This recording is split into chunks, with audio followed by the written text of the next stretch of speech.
Thank you, sir, for the kind introduction. And you have already set the ball rolling by defining hypoglycemia and the various complications associated with it. So my task will be limited to define what is hypoglycemic unawareness or hypoglycemia unawareness and how do we treat and manage this condition. So as one of the definition you saw, there was a term called asymptomatic hypoglycemia. So asymptomatic hypoglycemia is something that the patient is having blood sugar levels which is below 70 milligram per deciliter, but the patient is not experiencing any sign and symptoms of the hypoglycemia. So hypoglycemia, so this may be a lead to all of us that this patient may actually be having hypoglycemic unawareness also. So any hypoglycemic unawareness is defined as onset of neuroglycopenia before the appearance of the autonomic warning symptoms. We saw that there were two categories of symptom, neurogenic and neuroglycopenic symptoms. So once the hypoglycemia sets in, the patient does not get warning signs and immediately lands up into the second phase of symptoms, that is the neuroglycopenic symptoms. So this can be a major challenge when achieving the tight diabetes control, and this can actually lead to reduction in the quality of life. We all know that in type 1 diabetes patient, the hypoglycemic unawareness occurs very frequently, but recently it has been also found that with the use of sensors like CGM, the type 2 diabetic patient, they will also experience hypoglycemic unawareness, though lesser percentage of them. And the presence of HU, that is a hypoglycemic unawareness, increases the risk of severe hypoglycemia, and this risk is manifolds for type 1 diabetes as well as type 2 diabetic patient. So who is more likely to develop HU or the hypoglycemic unawareness? Anyone who is having a long-standing diabetes, there is a history of recurrent hypoglycemic episodes, patients who are on intensive glycemic therapy, those who are taking insulin or multiple daily insulin injections, as well as they are also taking sulfonylureas, along with other medications, they are more likely to experience hypoglycemia. And etiology of this HU can be multifactorial, and the possible mechanisms are chronic exposure to the low blood glucose, antecedent hypoglycemia, recurrent severe hypoglycemia, and there is failure of counter-regulatory hormones.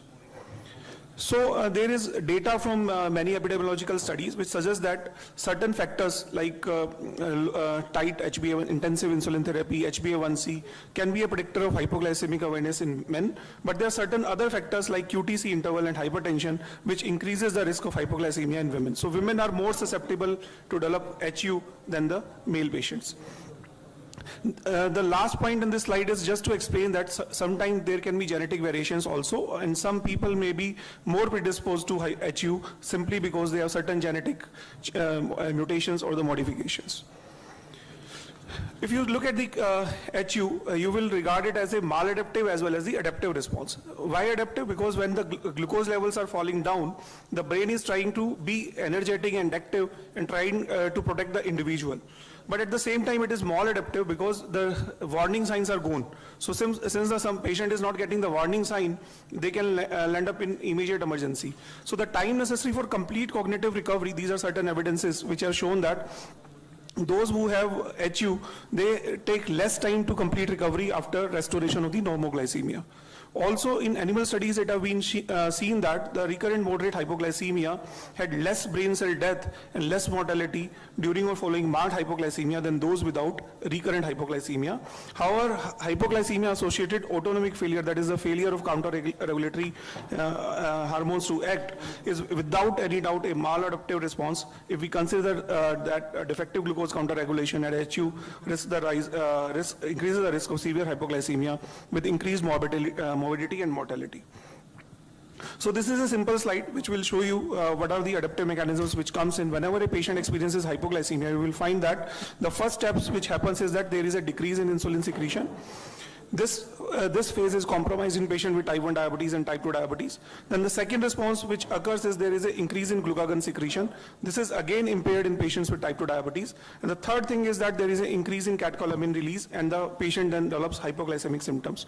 So what happens because of the recurrent hypoglycemia, all these four steps are compromised and the patient loses the counter-regulatory mechanisms, and this actually leads to hypoglycemic unawareness. So this is again the slide which is depicting the various mechanisms, how it can happen.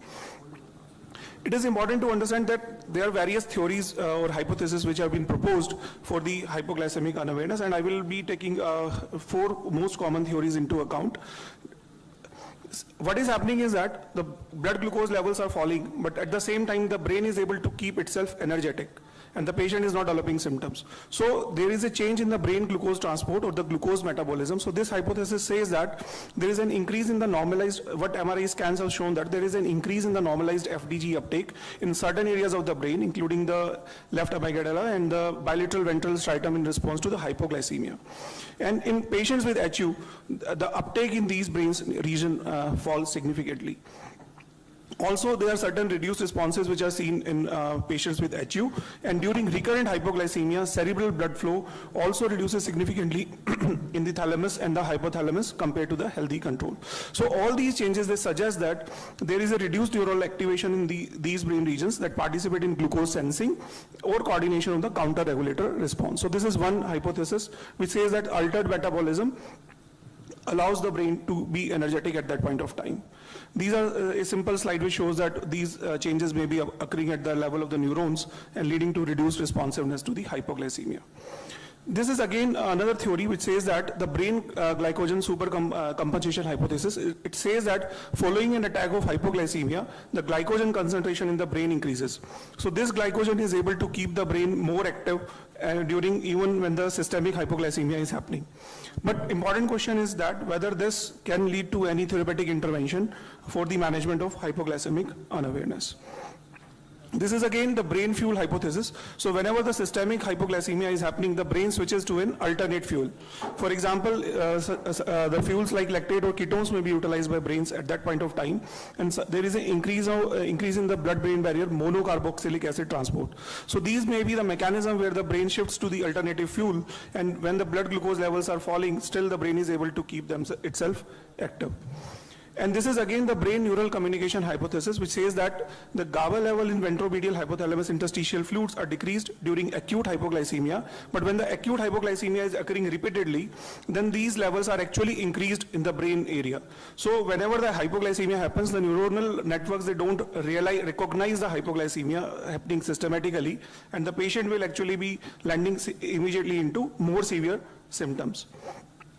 So what are the consequences of the hypoglycemia? We know that there is a greater risk of severe hypoglycemia, up to 6-fold with its antecedent attendant morbidity. The severe form of morbidity includes seizures, coma, fractures, joint dislocation, and patient can actually end up with cardiac arrhythmias. And there are certain trials which have shown that intensive glycemic control can lead to HU, and this can be a detrimental factor for the glycemic control. Especially in the elderly patient, it has been seen that the aging itself modifies the cognitive and the symptomatic and the counter-regulatory mechanisms. And the older adults with diabetes, they are at much higher risk for the geriatric syndrome, which includes falls, incontinence, frailty, cognitive impairment, and depressive symptoms. And even few episodes of hypoglycemia, as many as 3, there are certain studies which have shown that can lead to onset of the dementia in these patients. And also there is cognitive impairment. So severe hypoglycemia and hypoglycemic unawareness in older people with diabetes may be associated with cognitive decline. So this is one of the serious consequences. As also pointed out by Anuj sir, that the consequences of hypoglycemia are many, and it can impact quality of life as well as it can have social impact in the family members. And important thing is to understand that many countries, they require documentation that severe hypoglycemia and HU is not occurring in persons before they are permitted to get any driving license. So in certain countries, it is very mandatory for the diabetic patients to document that hypoglycemia is not happening. Also, it can, multiple other parameters, quality of life parameters are also compromised. So that brings to the last part of my topic, how do we prevent and manage hypoglycemic unawareness? So the goal is to complete avoidance of hypoglycemia, which is very difficult to achieve. The tools which are available is that blood glucose monitoring and individualized targets and educational programs for the patients are the key in prevention and the management of the hypoglycemic awareness. We know that blood glucose monitoring, now we have tools like continuous glucose monitoring systems which can detect hypoglycemia at in a very more robust way, and we can find out the patients who may actually be having HU.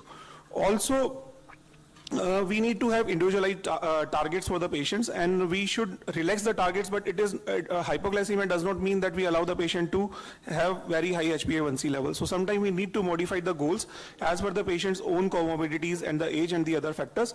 But it has been seen that when we try to achieve a very tight glycemic control by less than 7 and we go up to 6, then the risk of hypoglycemia increases. So to avoid the microvascular complication, we need to keep below 7, but to avoid the risk of severe hypoglycemia and HU, we need to keep the HbA1c level above 6 also. So the target range should be varying between 6 to 7 and more close to 7 if possible.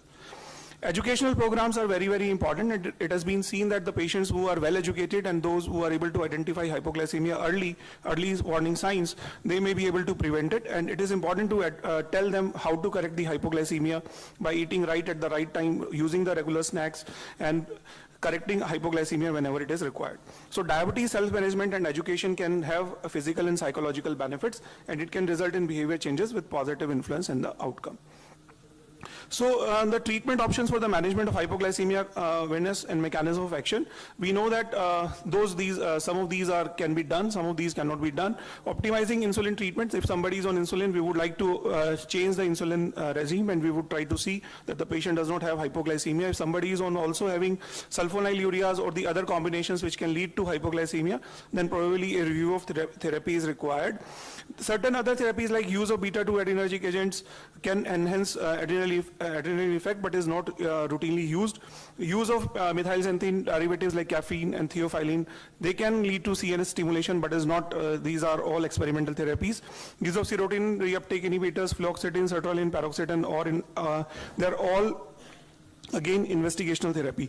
So modulation of hypoglycemic sensing by potassium ATP channel modulators, other treatment, islet cell transplantation, fructose. So these are all investigational, but clinically none of them is available.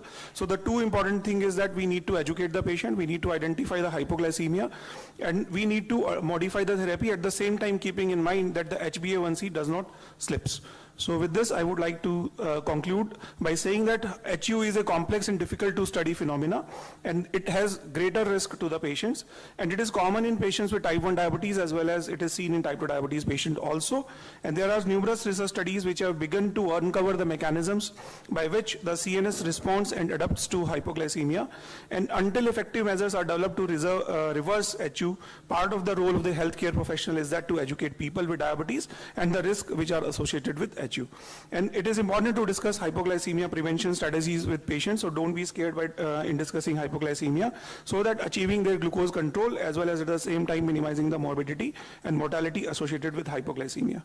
So thank you very much, and thank you, sir, for inviting to this beautiful campus. Thank you.